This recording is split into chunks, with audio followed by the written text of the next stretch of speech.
Does aspirin stop minoxidil from working? So we know that topical minoxidil is a hair growth stimulant that is used to treat androgenic alopecia. And importantly guys, minoxidil in its bottled form doesn't actually grow hair. To work, it has to interact with sulfotransferase enzymes. And when it does this, it converts into minoxidil sulfate, which is its active form, and basically tells hair follicles to grow. However, not everybody has enough of this enzyme naturally on the scalp. That's why a lot of people have to use tretinoin alongside it to increase this conversion. Some people do also report better results on oral minoxidil, which is a pill, which has to go through the liver. And the liver does tend to have more sulfotransferase enzymes than the scalp, which is probably why some people report better growth. However guys, I recently came across a small study of only 22 participants that showed when testing the sulfotransferase levels before and after taking aspirin at a low dose for 14 days, it took the amount of people who may have responded to topical minoxidil from 50% down to 27%, which is a pretty significant drop, apart from one guy whose sulfotransferase actually increased. So this would actually strongly suggest that a low dose of aspirin taken daily could lower the effectiveness of topical or even oral minoxidil. Now this was only a small study guys, and we need way more data on it. However, one thing that this study made me think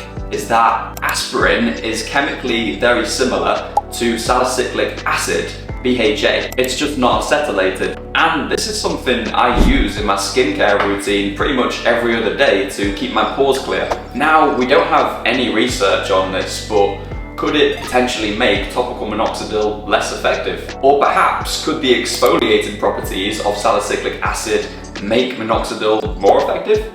I don't know. If any chemists are watching this and could provide some insights, that would be amazing. I don't have the answer to this one, guys. It certainly would make a good study because we don't have any information on it. One thing is for sure though, I'm going to be much more careful when applying the salicylic acid not to get it anywhere near my scalp where I apply the topical minoxidil. Subscribe to save your hair.